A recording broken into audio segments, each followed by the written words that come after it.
All right, so note, it says no diving in here. Remember what we talked about, there being shallow areas everywhere? Do not dive off this boat. If someone's sitting here on this side of the boat and they say they can't touch bottom, it might be 1.5 feet on that side of the boat. Okay? So don't let that deceive you. And a little boy 2 years ago jumped off a boat, not our boat, thank goodness, dove off the boat, paralyzed himself at the same beach you're going to. So be careful with that, okay? Safety, safety, safety. Okay, remember, any boats from here to here, this quadrant, they have the right-of-way. Any boats under tow have the right-of-way. Any boats under sail with no power, they have the right-of-way. Any boats bigger than you that aren't getting out of your way, give them the right-of-way. Any boats dumber than you, give them the right-of-way, okay? So it doesn't matter how right you are in the law. If someone, it's still both, and in fact, legally, maritime law, there is never one person at fault in a two-boat accident. It's always a shared responsibility, because whoever did not, I could be sitting here and be 100% in the right, but if I did not take avoiding action to miss that boat, I'm still at fault. But even then, common sense. Let's use common sense. You get out there, you see someone doing something goofy coming at you, avoid them at all costs. Protect yourself, your boat, and your people. Okay? All right, so let me just go through and make sure that we didn't forget anything. Okay, I showed you all the cushions. There are no burn marks, any major cuts or anything. You got 2 dogs on the boat.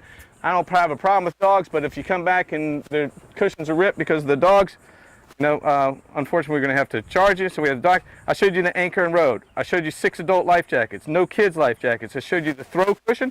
I showed you the boat hook, the paddle, and the fire extinguisher. I forgot to show you the fire extinguisher. Is the fire extinguisher right there? Yeah. You see it? Do you see an arrow, and is it in the green? No, it's red. It's in the red? Yeah.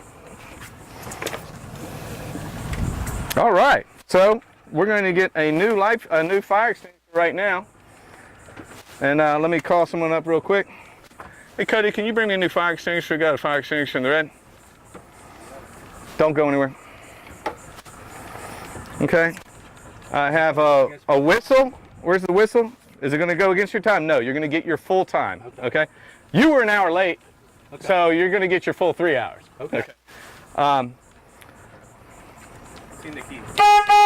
There's your noise making device. There's your horn right there. There's a backup whistle in here, okay? Flare kit is in here. Along with your registration. There's your registration. Flare kit, June 2019, so you're good. If you get pulled over by the Coast Guard, they're going to want to see a life jacket for each person. They're going to want to see your throw cushion. They're going to want to see their fire extinguisher, and they're going to see that flare kit. Okay, and they can pull you over randomly just for the heck of it. All right, we went through the chart in detail. Here's your compass right here. We talked about the VHF radio. You have a handheld VHF radio, the depth finder. We had 2 fenders go on the boat, 2 dock lines go on the boat. You have bow lights up there, but we're not worried about those working. We're not worried right now because you're going to be back at 1 o'clock. But let's just make sure they're in there. Showed you the anchor lights. Swim ladder. Forgot to show you the swim ladder. Swim ladder's right back here. Pull this out and drop it out. Now it's very important, okay? It's very important that the last person in brings that swim ladder in. But it's not the last person's responsibility. You know whose responsibility is it, Miss Bradshaw? Operator. It's you. You're the captain, right? This is your ship. So, but it is very important to bring that in, because I've actually seen and heard of someone running with a dive ladder, sitting there bouncing around, and it breaks off, and whatever the phenomenon is, it kicks back into the boat. So you don't want that big hunk of metal coming flying into the boat. And you don't want it breaking off, because I'm going to charge you when you come back, right? All right, so we didn't give you any water skis. You got your fuel cap, your oil cap, looked at those. And okay, we talked about the use of the throttle, the demonstration of the hot horn, the neutral safety, all that stuff over there, remember? We talked about the vessel right-of-way, meeting head-on, sailboats meeting head-on. I forgot to tell you about entering a congested area or entering a channel. Here in Captiva, it's not as big of a deal. In Fort Lauderdale, there's lots of canals, so you can't just go blasting out of canal out into the intercoastal because you have no idea what's coming along. So please pay attention to that. We talked about the anchor use and the storage. Avoid anchoring the main channels. So when you're out here, you can anchor pretty much anywhere, but when you're in that intercoastal in between the red and green, you can't anchor out there. It has to be a safe area for all the boats to go through. Safe docking. My philosophy on the docking is never approach a dock any harder than you want to hit the dock. Okay. Talk about the PFDs. This is one of the most important things we're going to talk about today, and that's called bow riding. Okay. It looks like fun to have a couple people sitting over there holding on to the bow with their feet hanging overboard, but it is the most dangerous thing you can do on the boat. It is the quickest way to get pulled over by the Coast Guard, and there's I don't know how many fatalities every single summer from people doing that, because if you have someone up there and they fall off, where are they going?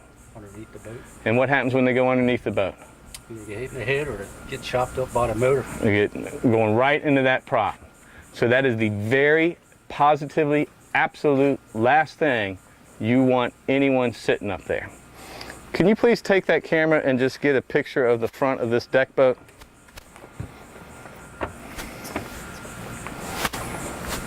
That open area looks like a beautiful place to hang out, right?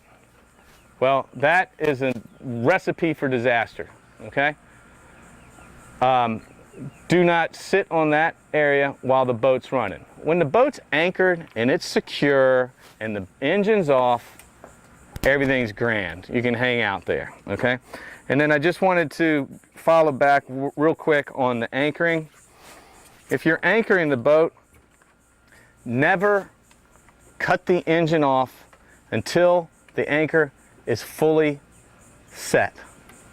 And when you go to start the boat or go to take the anchor or pull the anchor out, never pull the anchor up until the boat is started and running. Because you don't want to go up there, pull the anchor up, start floating away, go to start the boat, and there'd be a problem potentially with the boat, or the battery's dead or something that doesn't start. So make sure the engine's running.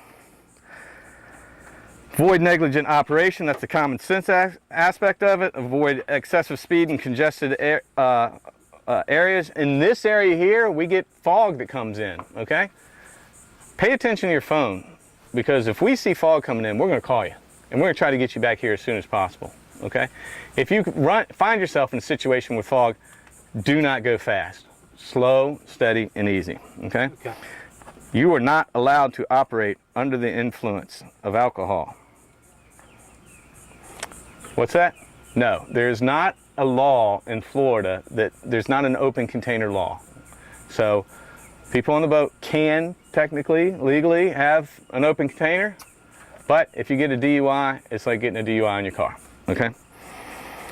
We talked about the VHF radio, local charts, aids navigation, the channel markers, the no wake zones, and the manatee zones. We talked about the manatee zones in the when we were going through the chart, but right now, what are the months over here on the West Coast?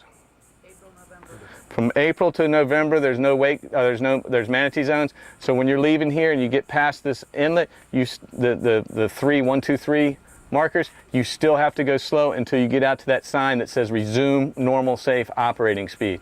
So anytime that you're coming back in, pay attention to those signs, and it'll say entering manatee zone, resume normal operating speed. Okay.